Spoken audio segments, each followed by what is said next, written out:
Bismillahirrahmanirrahim. Assalamualaikum warahmatullahi wabarakatuh. Perkenalkan, nama saya Ida Riza Lisani.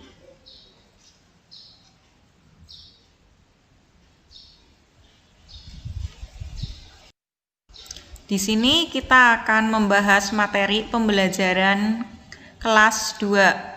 Tema 1 yaitu hidup rukun, subtema 1 hidup rukun di rumah, dan pembelajaran yang kelima.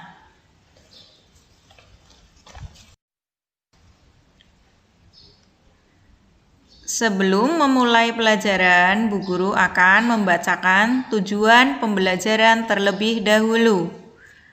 Tujuan pembelajaran yang pertama, dengan diberikan teks cerita berkaitan dengan hidup rukun, siswa dapat menentukan pengamalan sila Pancasila yang sesuai dengan cerita tersebut. Yang kedua, dengan diberikan teks cerita berkaitan dengan hidup rukun, siswa dapat menceritakan pengalaman menerapkan sila ketiga Pancasila di rumah dengan bahasa yang santun.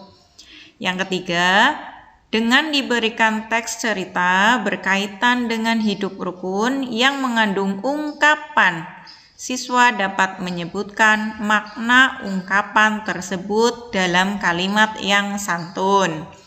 Yang keempat, dengan diberikan kalimat yang mengandung ungkapan, siswa dapat menuliskan makna ungkapan tersebut dalam kalimat yang santun.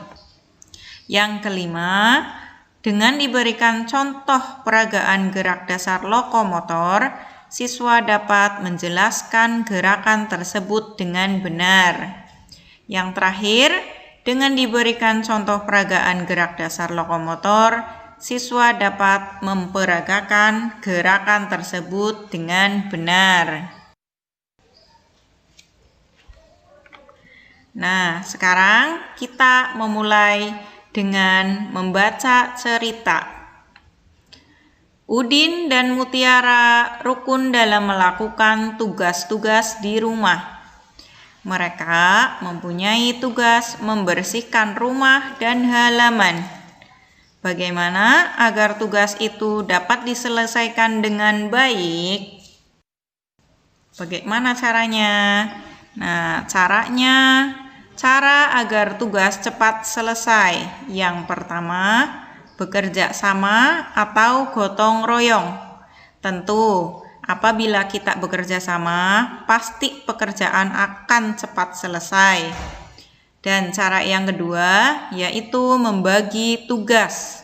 Membagi tugas, misalnya satu keluarga, ayah mencuci motor. Yang kedua, ibu memasak, kakak menyapu, terus adik menyapu halaman.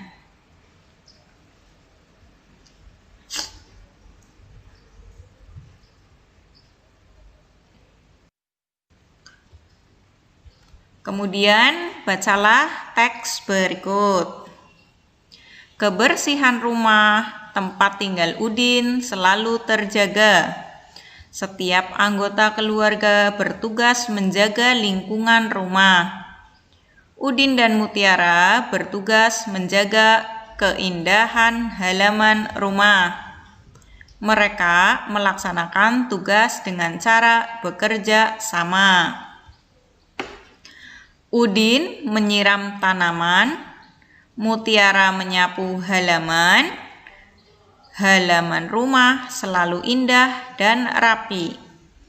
Ayah dan ibu senang karena anak-anaknya cepat, kaki ringan, Dari bacaan di atas, apakah Udin dan Mutiara telah mengamalkan sila ketiga Pancasila?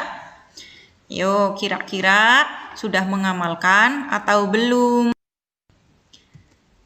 Jawabannya iya, karena mereka sudah bekerja sama. kerjasama merupakan pengamalan sila ketiga Pancasila.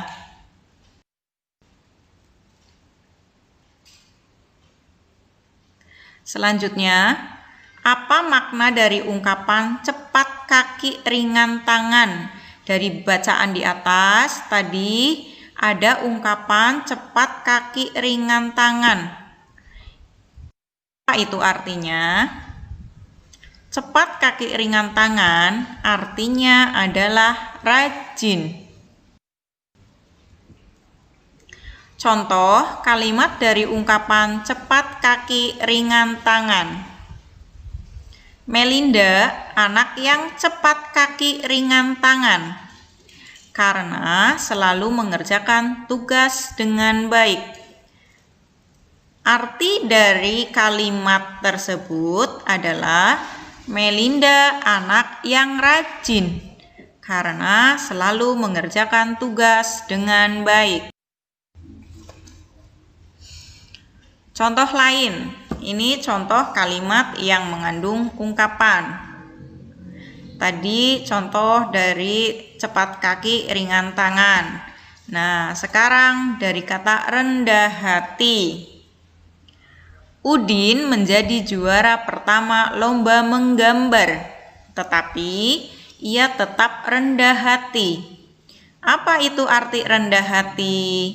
Rendah hati artinya tidak sombong.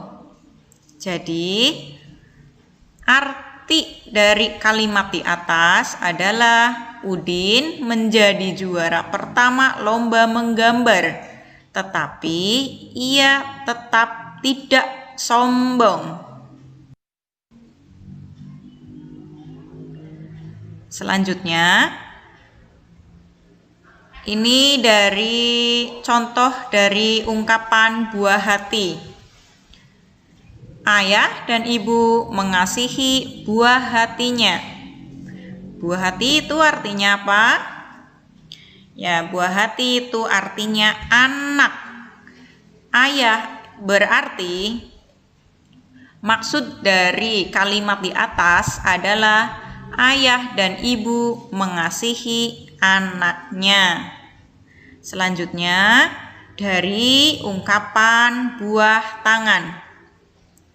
Udin senang mendapat buah tangan dari ayah. Buah tangan artinya oleh-oleh. Bukan artinya tangannya yang berbuah ya, tapi artinya oleh-oleh. Jadi, arti dari kalimat di atas adalah Udin senang mendapat oleh-oleh dari ayah. Kemudian, contoh kalimat dari ungkapan kepala dingin, yaitu masalah harus diselesaikan dengan kepala dingin agar tidak terjadi pertengkaran. Kepala dingin itu artinya tenang. Jadi, arti dari kalimat di atas adalah masalah harus diselesaikan dengan tenang agar tidak terjadi pertengkaran. Ini ada contoh dari berjalan ke depan dan sikap berjalan yang benar. Kemudian ini contoh dari berjalan bersama-sama.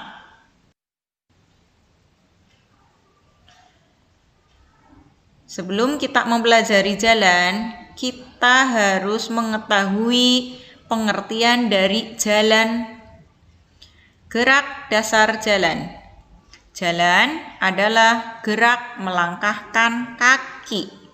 Melangkahkan bergantian kaki kanan dan kiri. Bergerak ke depan, belakang, atau samping. Apakah kamu suka berjalan kaki?